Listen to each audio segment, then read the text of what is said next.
Yo, yo, yo. What's up, MMA world? UFC 290 is in the books. It's over. It's done. So let's break it down. Let's talk about what just happened. All right. We're going to go through just the best fights of the night, I think. Um, Started the night with a pretty nice fight between Kamel Kirk and Esteban Ribovics.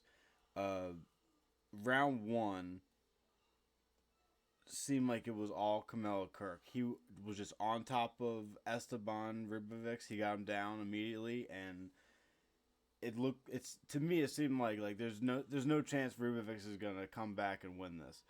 Kamel Kirk was going for a submission. It seemed like he was probably gonna get that submission. Couldn't quite get it. Whole round he was on top of Ribovics. Couldn't get it. Next two rounds, Ribovics wins the rounds, wins the fight. Kamel Kirk loses after dominating round one. That sucks, but that's the fight game. Let's go through. All right, Denise Gomes, Yasmin Waragwai. That was fucking insane. Denise Gomes is someone you want to put a check mark or a star next to because she's legit, legit. Uh, just ran through Yasmin like very quickly. It was one of those fights where she landed a big shot right at the gates, like one 2 seconds into the fight, just cracked her, and never relented. Just kept putting pressure on her, kept landing shots, ended the fight very quickly, and it should have been ended faster. The stoppage was a little late. She ate a lot of shots that she didn't need to. Um, all said and done, good, great win by Denise Gomez. She's someone to keep an eye on. Next one, Tatsuro Taira. Man, he had a really tough fight tonight, and he got through it. Still has his undefeated. Still has 0 on his record for undefeated. So, man, definitely a guy to keep an eye on. Very tough fight for him though, but he made it through. Next one, this one was awesome. Nico Price, Robbie Lawler. Robbie Lawler gets a knockout TKO in, I want to say 38 seconds. I mean, Robbie did what he does at the highest level. He hasn't had gotten a first round knockout. I think they said in 10 or 11 years. Like, holy shit. 41 years old, knocks out a 33-year-old in the first round. Makes the guy look like he doesn't even belong in the UFC. And Nico Price is awesome. I mean, Nico Price has been in the UFC for a long time, so obviously he belongs there. But just crazy levels to the sport. All right, next one: Bo Nickel, Val Woodburn. Like people thought, there's a reason Bo Nickel was such a huge favorite because he ended it extremely quickly.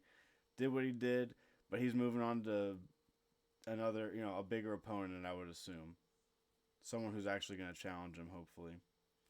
Next fight, Jalen Turner, Dan Hooker. That was crazy. That lived up to the hype. Pretty close back and forth, but Dan Hooker got the better of everything.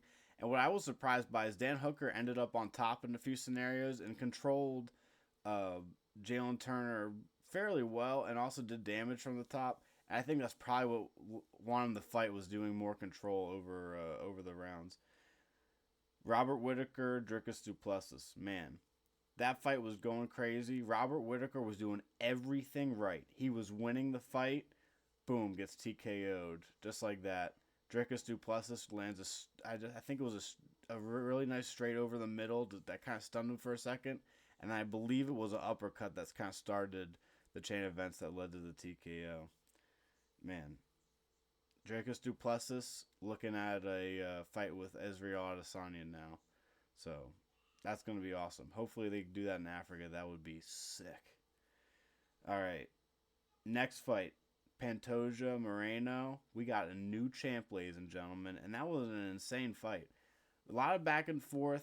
I'd like to watch it again to get a better idea of how it went. but I could have seen it being scored for either guy. It was some close shit. Very good fight. I through most of it, I was scoring it for Moreno. I felt like he was doing better.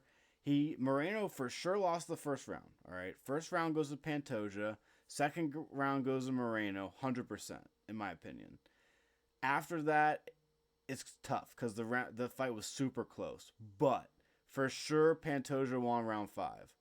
So then 3 and 4 are the ones that we kind of have to look back at and figure out. But they're so close. I mean, so many exchanges, both guys landing tons and tons of volume. I mean, just strike, strike, strike, strike, strike. Lots of leg kicks. Yair's kicks are insane. No, I'm thinking of the last fight. God damn it. But I'm sorry, Pantoja. Pantoja's leg kicks are insane. Everything those guys did was ridiculous. That fight was a war. Both guys went to the hospital. I hope we get a rematch, but if we don't, Pantoja Figueiredo would be fine with me, or whatever they do. That division is fucking lit right now. Flyweight is awesome. Everybody needs to be watching the flyweight division in the UFC. It's there's so many killers, so many good guys, and Pantoja, new champion, baby. Brazil's got another one, and then we move on to our main event. What a fucking fight! Volkanovski gets a TKO of Yair Rodriguez in round 3. This was a pretty crazy one because Yair was doing pretty solid. He had landed some massive shots. He had hurt, maybe not hurt Volkanovski bad, but he'd landed some bad shots on him and cut him over top of his eye. And man, Volkanovski just does not relent. The dude's a beast, legend.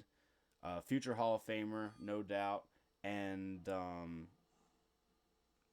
maybe the greatest featherweight of all time. I mean, I think he probably cemented it tonight. I don't think anybody's any better. But goddamn, amazing card, 290.